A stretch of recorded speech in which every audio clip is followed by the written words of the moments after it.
Hello, good afternoon, everybody. And thank you for joining our webinar. Welcome. Just waiting for a few more people to come in. Everyone's waking up after the bank holiday in the UK. Right, I think we'll crack on. Right, so thank you everyone for joining our webinar today. I'm Claire Thornton, a partner at Fraser Jones, a global HR executive search and recruitment consultancy.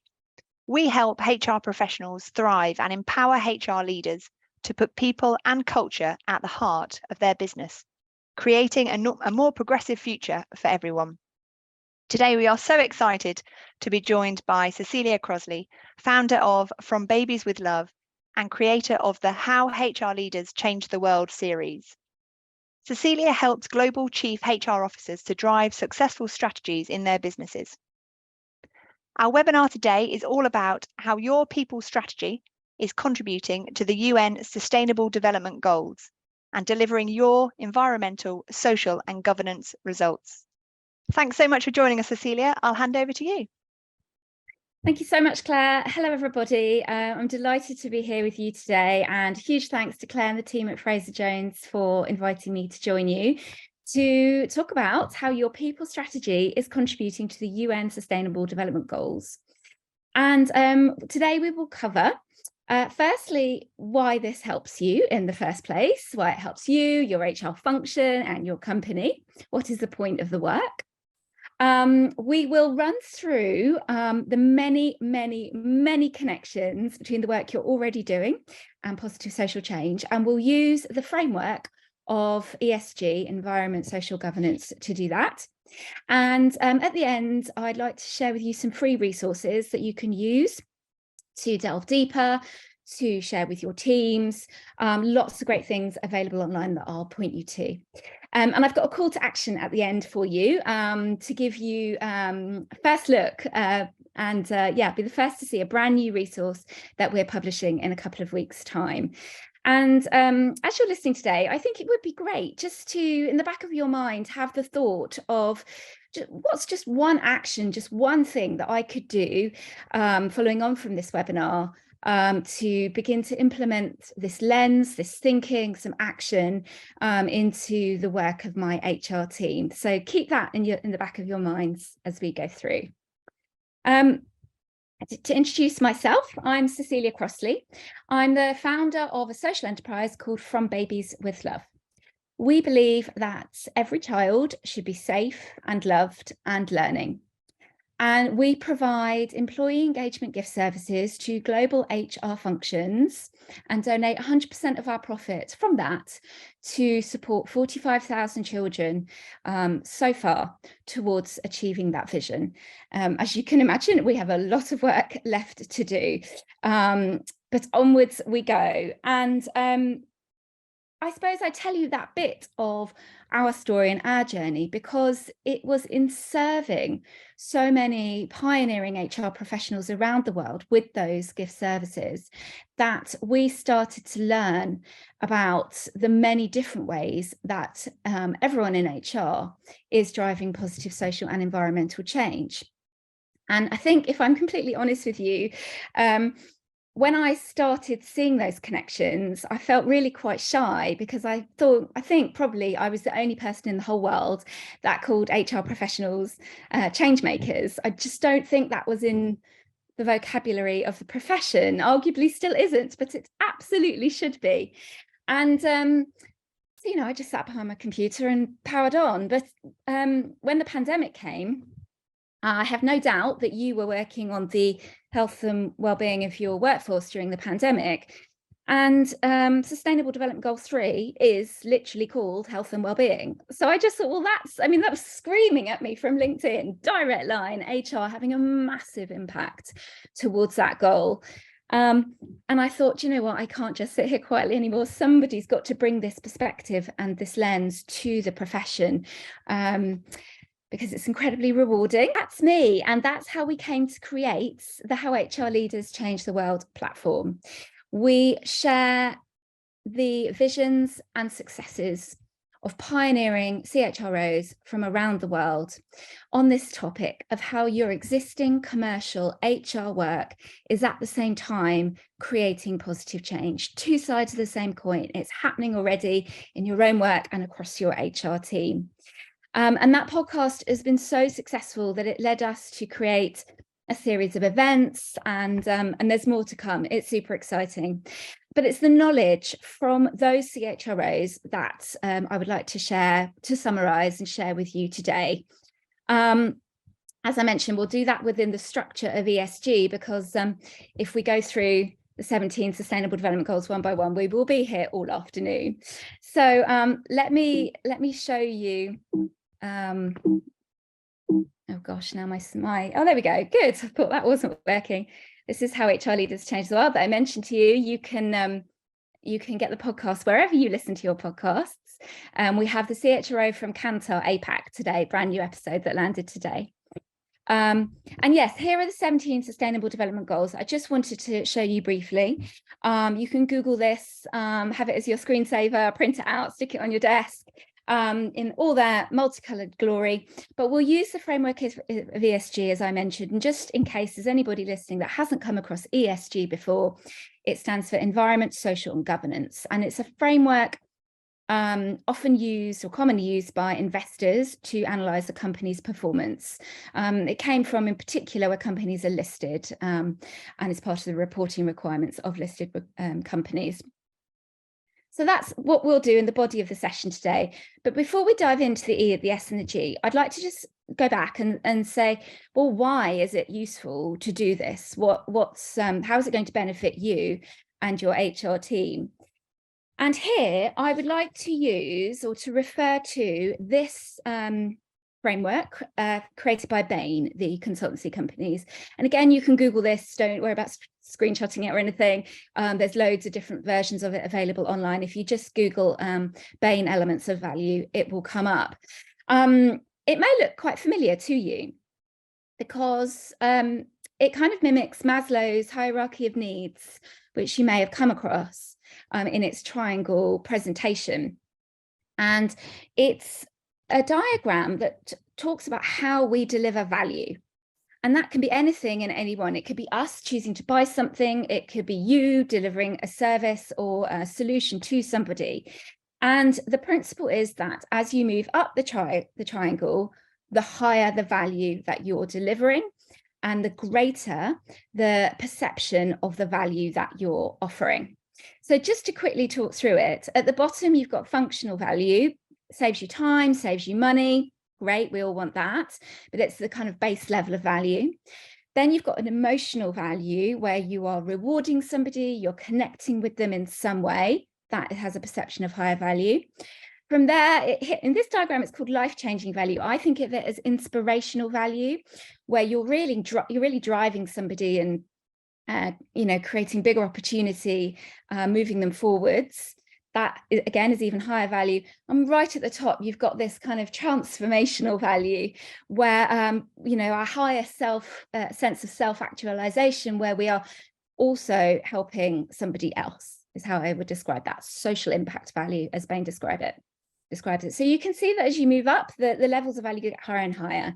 So if you think about it, no matter what element of HR you're in or work you're doing, if you can ensure your work is delivering value at every single element, or certainly the higher elements of this triangle, your work is going to be considered to be more valuable.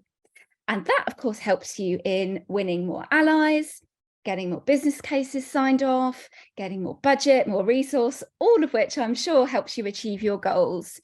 So I think in any, whenever you're writing a strategy or a business case, if you look at it and add in the social impact lens, you will, your decision makers, your readers, the people you're trying to influence, according to this theory from Bain, which is very, well known now, and I think speaks to our natural human instincts as well. You'll be giving it an extra boost and an extra good chance of having receiving a yes every which way you turn.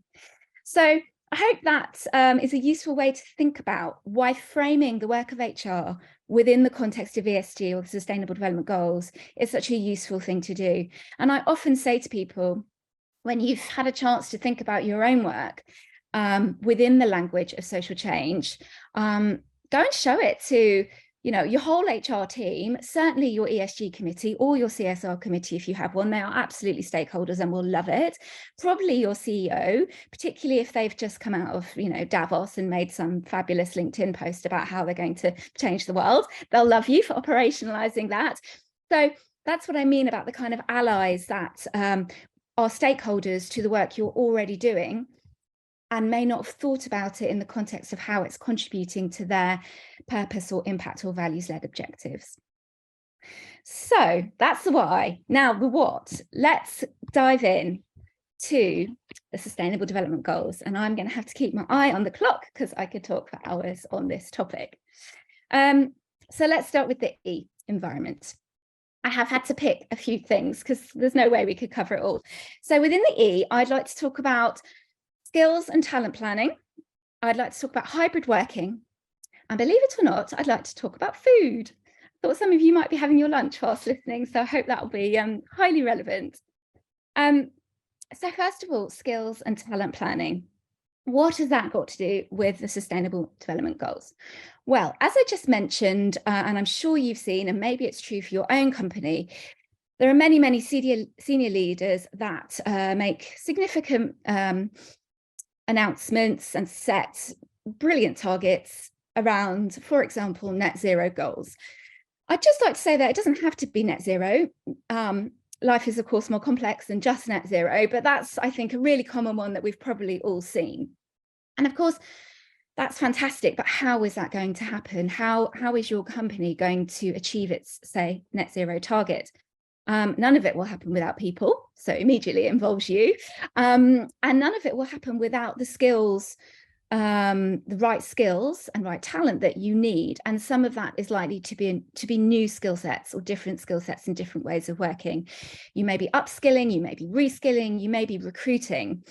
But I think there we can draw a direct line of your work, particularly if you're in talent acquisition or onboarding or learning and development, to goals 13, 14 and 15, climate action, life below water and life on land. They are, of course, interlinked goals. Indeed, all 17 of these goals are interlinked. But let's draw a straight line to those three, straight from that kind of skills and talent planning work that absolutely sits within HR.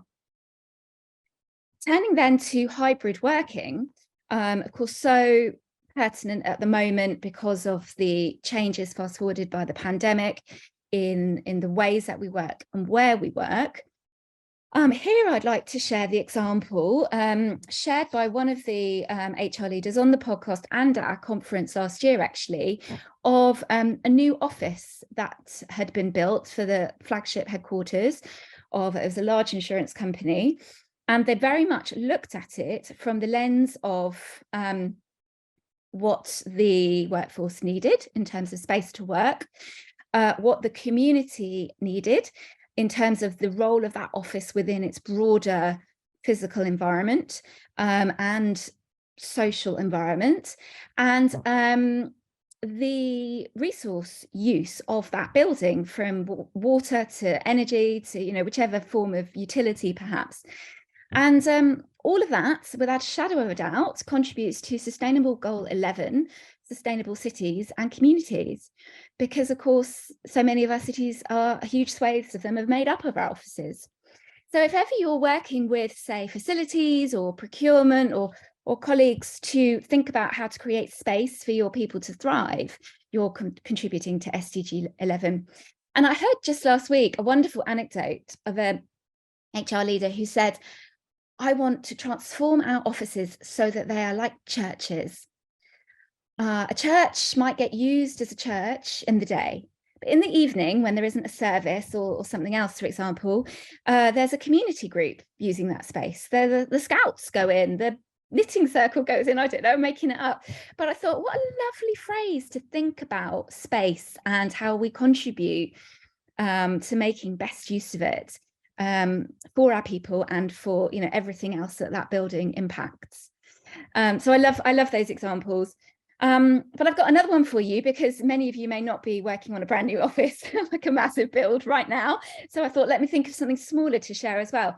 And a chief people officer on the podcast recently gave the example of putting a bit of effort into uptake of the Cycle to Work scheme, which, you know, that's a scheme that's been around for ages.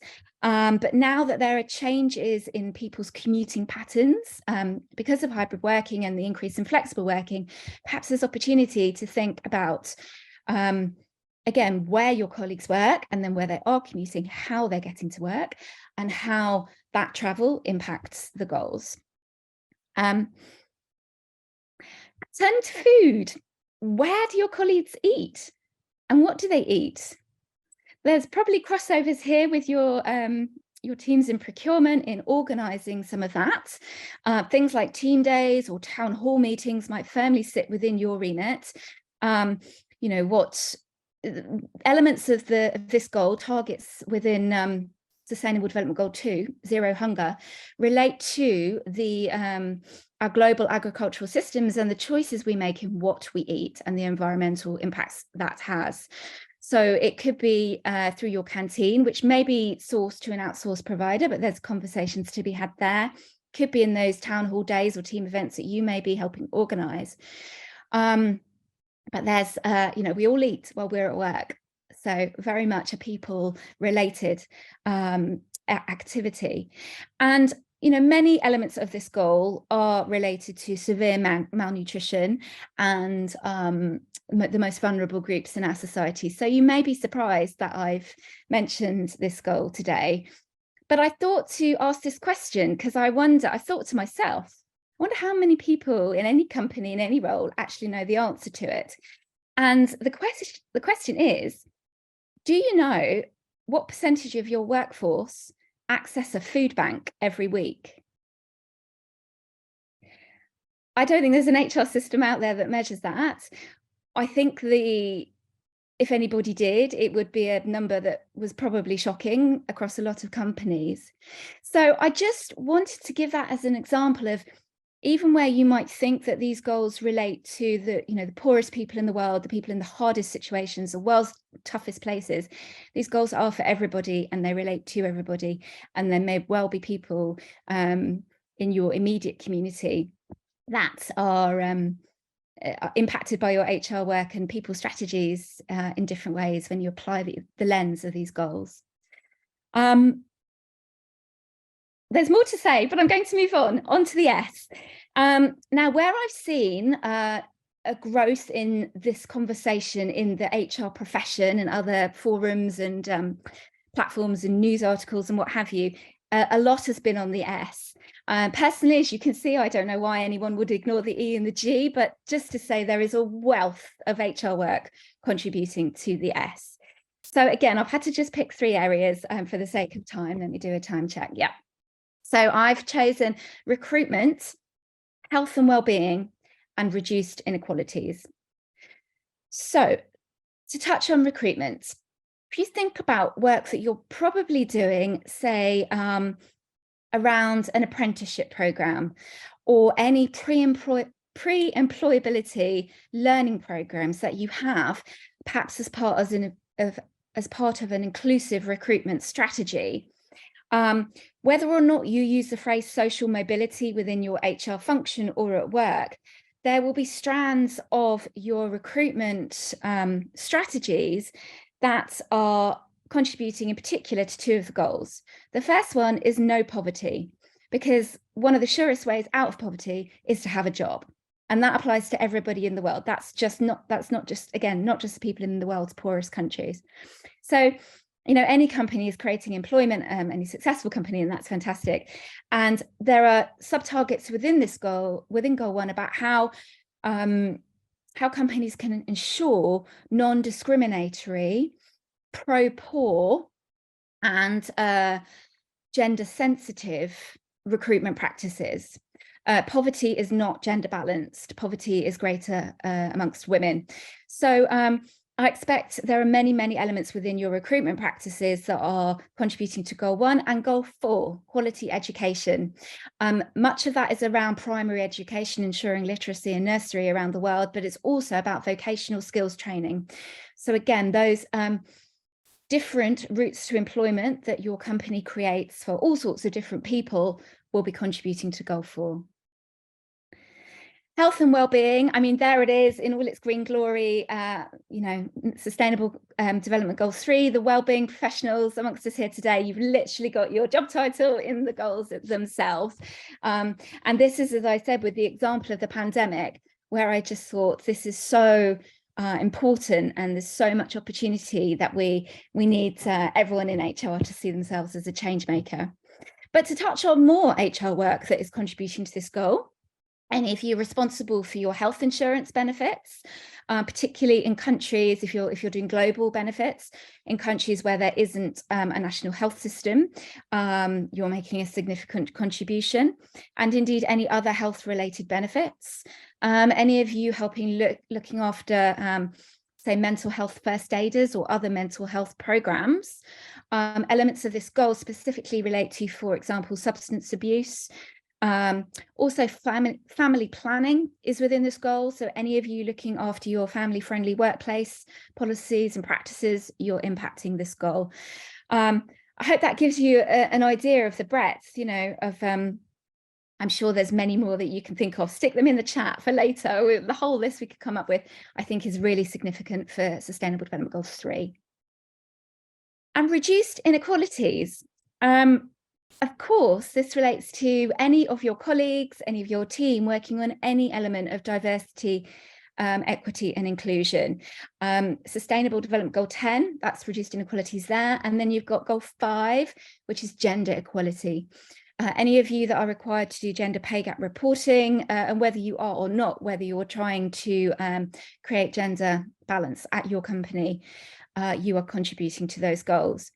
And then I wanted to talk about something less obvious, because I think it's really pertinent to HR work as well, which is within Goal 10, reduced inequalities, you've got income inequality and reducing the disparity between the wealthiest and the poorest in the world. So in particular, if you work for a global company, there are many companies in this world that have a larger workforce than the population of some countries. So, we really can think about the impact at that kind of scale. So if you are designing reward programs, if you're looking at the pay brackets of your colleagues, you're likely having an impact on global income inequality. Also, if you're looking at ensuring minimum wages are paid at your company, or indeed if you're thinking of or already are a living wage payer, living wage accredited, you're impacting that goal as well. And indeed, if you do any work that links to your company's modern slavery policy or processes, helping ensure, perhaps it's not relevant to your immediate workforce, but where in your supply chain is there a risk of modern slavery, and how are your people values and people strategies connecting with perhaps procurement teams or other teams that are ensuring there's no modern slavery in anything to do with your company's work, and no matter where those people are, and perhaps which company they work for, but if they're doing work for you. So I think there's loads of obvious stuff in those inequality related ones, but also something that might not have initially come to mind there with how people are paid. So on to the G now. So I think with the G, it somehow seems like there's less to think about, because, well, personally, I feel that the G has been thought of as a kind of compliancy, conflicts of interest reporting type governance. But I think within that, and where I think it really relates to HR, we have to think about culture. Governance and culture, or how a company is governed, completely relates to the culture and the leadership of that company. And culture and leadership come up in HR discussion all the time, and indeed are led by many of you at your companies, I'm sure. And within culture, I think there's, leadership training, leadership development, values training, performance management and the metrics that you might have in your performance management systems that relate to your values and the behaviors that you are expecting of people that, you know, all contribute to your culture. And within goal 17, partnerships for the goals, if you have a look at that online, you'll see language of leadership that, I mean, I see across businesses all the time, the expectations and desires of what we wish of our best leaders very much connects into that goal and how we all collaborate and cooperate and empathize to work together to solve global issues. So I think there's anybody that's a culture specialist here on the call today, that's a really interesting goal to look at. And again, just to reiterate how interconnected all these things are, and you know, you all already know that culture impacts everything. And you could say SDG 17 then goes on to impact all the other 16 as well. And then on a more kind of specific level, as an example, I thought to share goal 16, which includes strong institutions, including strong companies. And I was thinking about the, you know, the sad example that's made headlines in the UK recently about the CBI and, you know, an issue, accusations that have caused the whole of that business to have to pause. And I was thinking about the role of HR in psychological safety at work and whistleblowing policy and whistleblowing procedures. And so even in what might seem as a really narrow, one tiny thing of your broader HR strategy, but it absolutely relates to your people and absolutely is a key tenet of a strong institution that is well governed. And I'm pretty sure you or your HR peers have done significant pieces of work in those elements of psychological safety at work, and in a whistleblowing policy or another way of, you know, speaking truth to power, giving feedback, 360 feedback. There are many ways it manifests, but that ability for us to raise flags or share truths or and so on. So I've rattled through quite a lot there. How am I doing on time? I'm okay. I hope that gives a flavour of the many different ways. I feel like I've covered quite a lot of different functions within an HR team, and hopefully I've covered, you know, perhaps touched on, if you're in a specialism within HR, your area of work. But it doesn't end there. You could, what I always encourage people to do is to take your role description or perhaps your goals for the year, just get an A4 sheet of paper with this screen in front of you on your computer and map your own role or your own goals to these, and you'll have your own personalized document that shows how your work is connecting. And as I mentioned at the beginning, in showing it to some of your peers that might be in other departments and indeed your leadership, doing an exercise like that for your entire HR strategy, I believe elevates it to, you know, even higher than it already was in terms of its strategic importance for your business. So I leave you with the opportunity to do that for yourselves and for your own company. There are some free tools. I mentioned at the beginning that I would share these with you. I've got 3 tools to share, and you can Google any of these. They're all freely available. Now, these 3 tools are not HR specific, but they're all, I think, useful just to go in, have a look around. I'm sure will spark ideas in your minds. The first is the SDG Action Manager. It's on the Global Compact's website. And you can go in and find more about the sub-targets within each of these goals, because there's a whole lot of detail within each of them.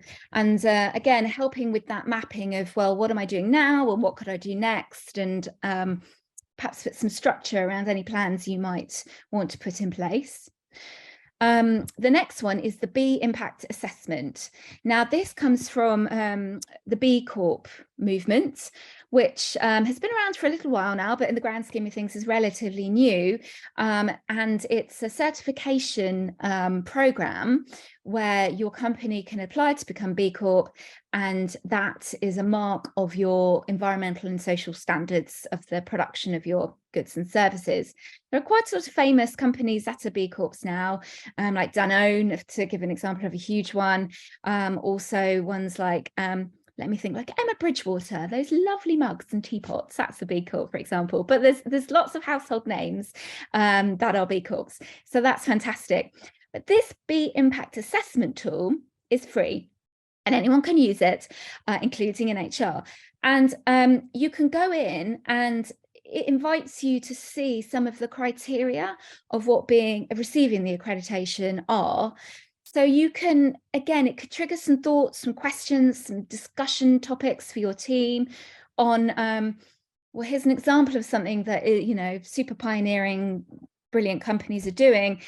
How does that relate to this work that we're doing, and what might we do differently if we were trying to tick this box for this assessment? It's not starting the assessment, it's not applying to become a B Corp, it's just using some of the criteria they have as a little thought-provoking checklist for your own work.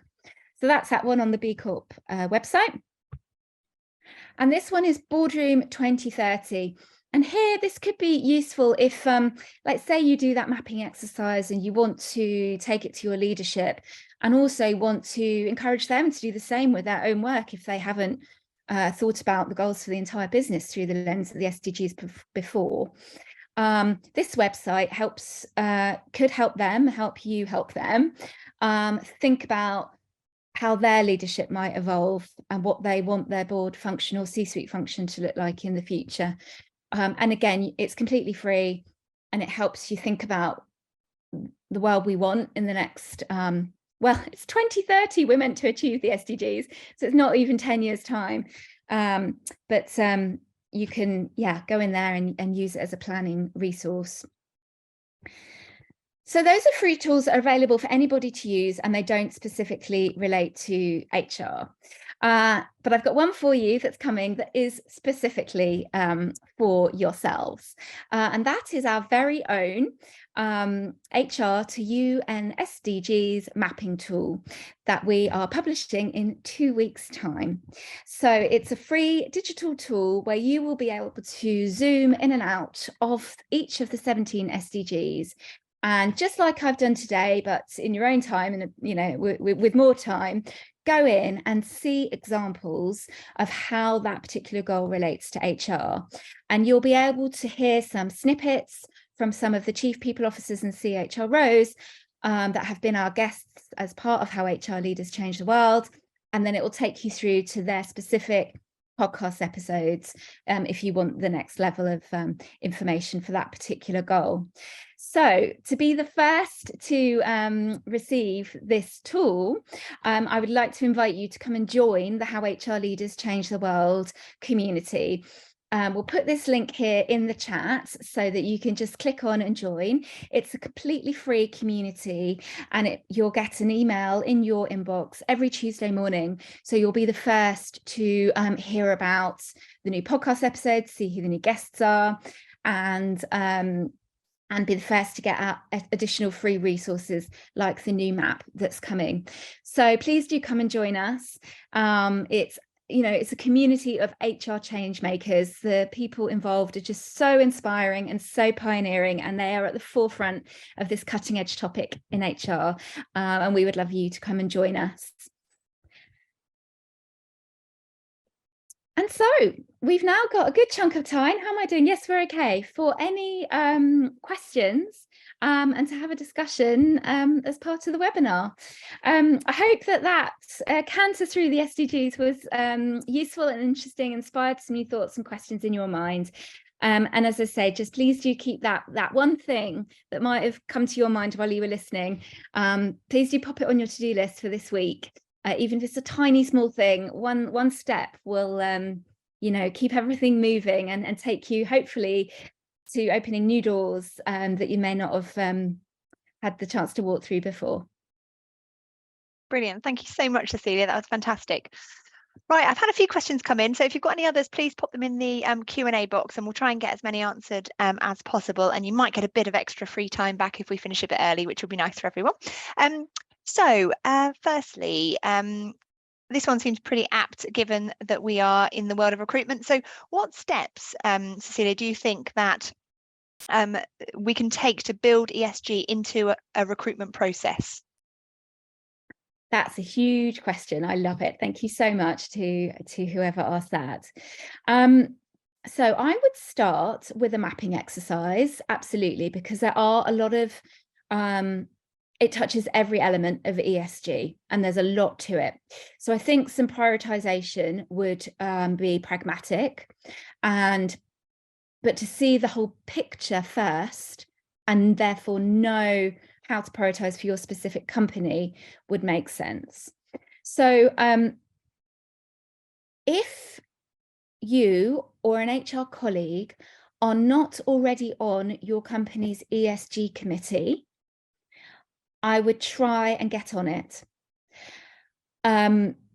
Or if that isn't possible at the moment, ask to be on the agenda for an upcoming committee meeting.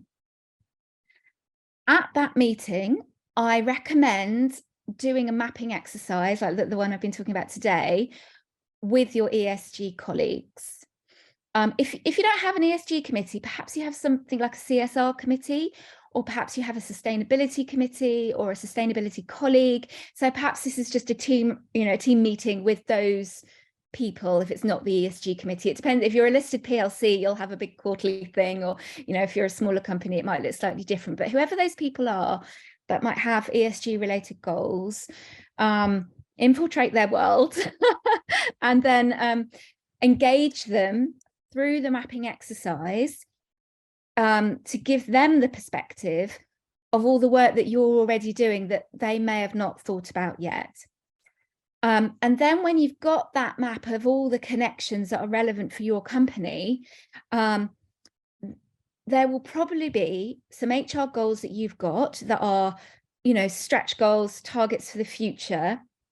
How would you and your ESG colleagues see those with the SDG lens, with the ESG lens? Does that change any of the implementation of the strategies that you've come up with to achieve that goal?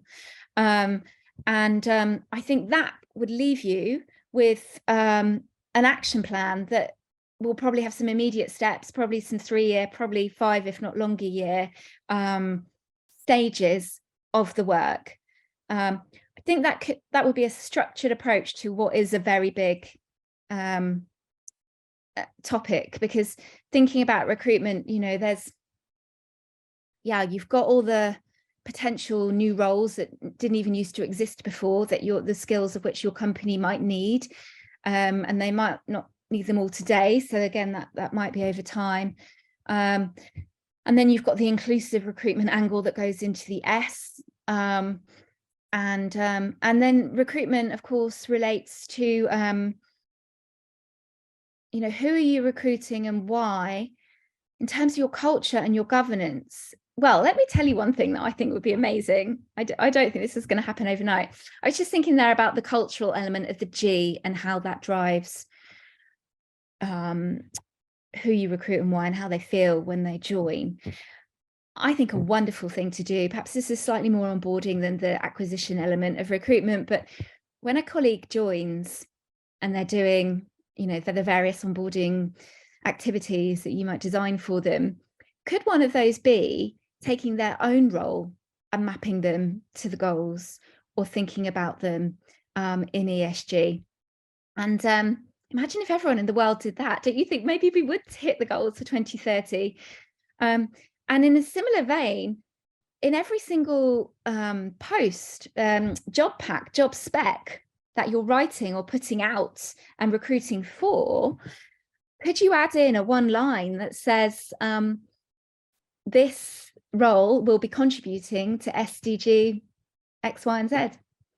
The tiniest little things that I believe would make your company very attractive to come and work for, and really create a sense of belonging or connection to your company purpose on arrival. are examples of the tasks that I think would be brilliant for everyone in recruitment and onboarding to do to embed ESG. Very interesting. And I can see, thinking back to the diagram of the value hierarchy, thinking about how you can link that to the roles as well would be really interesting. But, particularly thinking about it from a job seeker's perspective. Thank you, Cecilia. You started talking there around kind of people strategies of the future, and that links into another question we've had. So this one asks, how long-term do you think when designing a people strategy, and how can we get buy-in to think about and map out sort of 10, 15, 20 years ahead? Yeah, that's another really great question. And how long you think we're mapping out a people strategy, I will admit that I don't know the answer to. I must tell you all that I have zero HR qualifications or experience. I have merely been learning through osmosis from all the incredible HR leaders that I get to work with. So I can't claim to, as an HR professional, answer that question, but I can share thoughts in terms of the change we need to see in the world for all our businesses and ourselves to thrive is long-term change. I mean, we need it to happen faster and faster, but we do have the challenge that, our investors might be measuring our performance quarterly, or our government might be trying to win an election every 5 years, or, any of those, or your financial year end and your KPI. So you've got to hit in any financial year end. So we are in a culture of shorter term timescales that put pressure on us that conflict with the longer term work that needs to happen and be allowed for to achieve the change that we want. So in terms of the business goals that your company is setting and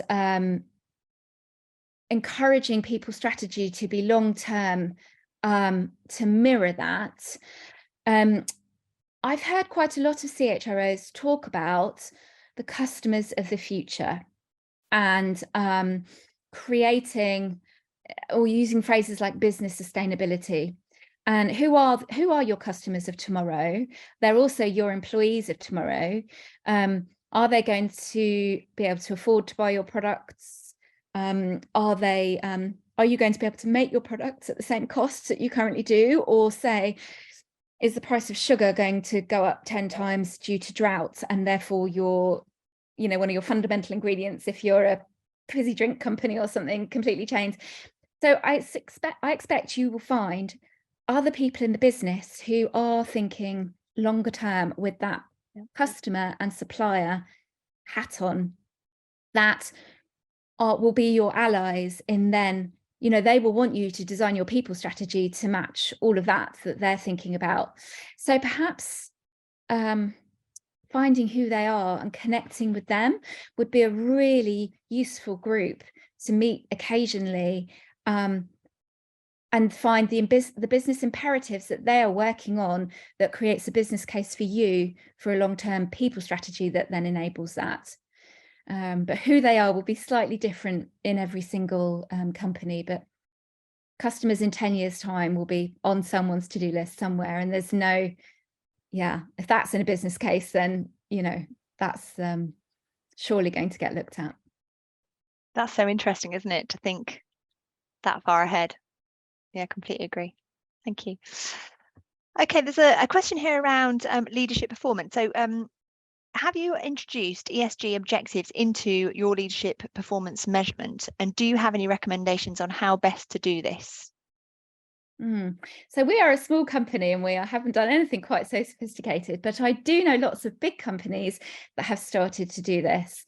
For example, one of the professional services firms, I think actually a few of them have, but I know for sure one of the big 4 professional services firms has done that. And I was talking to, in fact, you can hear the CHRO, the former CHRO is just recently retired, of Pandora, the jewelry company, was on the podcast just recently talking about this very topic.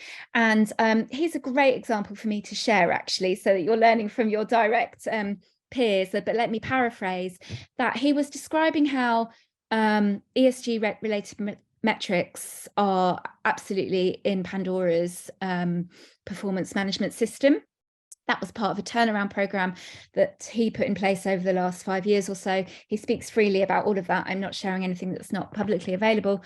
But what I think could be interesting for everyone listening is that he spoke about the organisation, whether or not the organisation was ready for that. And he talked through some of the steps he went through to get the organisation ready to have a performance management system, including ESG measures. Yeah, he was quite candid in saying that, there's data collection systems, there's cultural factors to prepare for having that in your system. So it's probably a 3 to 5 year implementation of getting that done was from his example. So please do go and listen to him. Eric Schmidt, a wonderful guy and an excellent episode.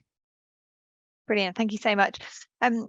A couple of questions that have come through, I think you've kind of answered in the other examples. I mean, someone here has asked, the comment is all incredible insights. Where does one start? Would you suggest mapping out SDGs against my own yearly goals? Yes, absolutely. And then come and share them with us. I first did this exercise of mapping HR to the SDGs. And please don't think of me as a geek, but I was on holiday and I was sat by a pool.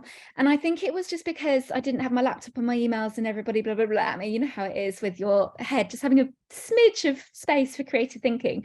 And I just got a scrap of paper and I was just doodling by the pool. And I ended up doing it for a couple of hours. In the end, this piece of paper became completely unintelligible because there was just so much on it. But I first did that a few years ago, and I'm not an HR professional, as I acknowledge. And there was just so much there, and I think I just found it so exciting, and I just thought it's so nice to look at an area of work or a profession in this way. And I think even if all you do with that map is for yourself to see the role you're playing in society is brilliant. Pat yourself on the back. But like I say, I think when you've done it, that when you see your goals for the year with this lens, you are likely to feel inspired to go and talk to others about that and encourage them to do the same. And as I say, in 2 weeks' time, we will publish that map. The reason it took me a bit, way longer than I anticipated, much like many things in life do, was because I originally thought we'd publish our map across the whole profession as a PDF that everyone, we could send to you all and you could all download. But we couldn't fit it all into anything that was two-dimensional. It's just too much. You're all doing too much great work. So we've created a digital version that you can kind of zoom in and out on. It's quite cool. I'm excited for it. And that will be available in 2 weeks. So perhaps come and join the community. You'll get that, and that could act as your guide in mapping your own personal goals. Fantastic, thank you.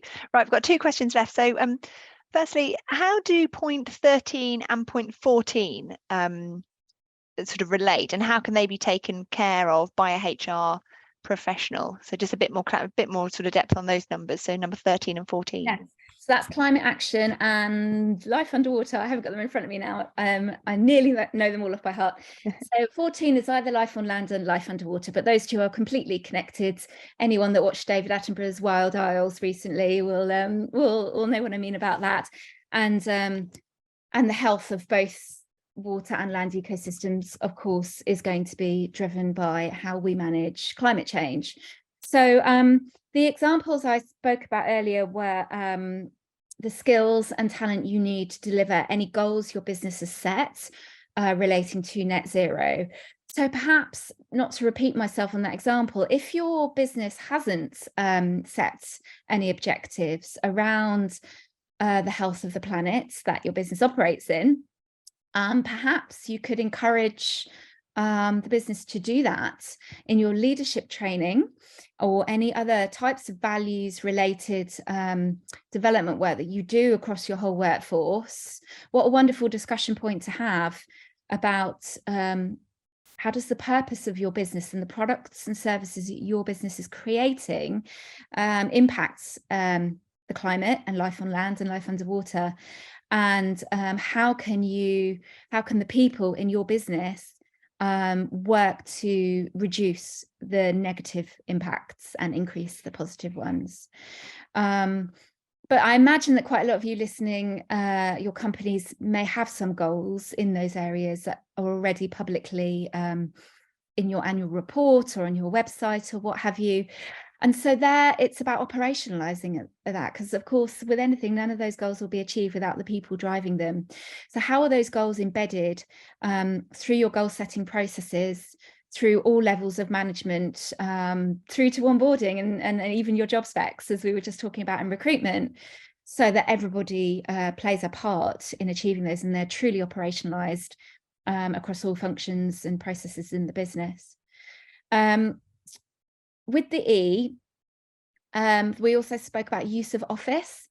So you could even think about, what is the role of HR in reducing waste?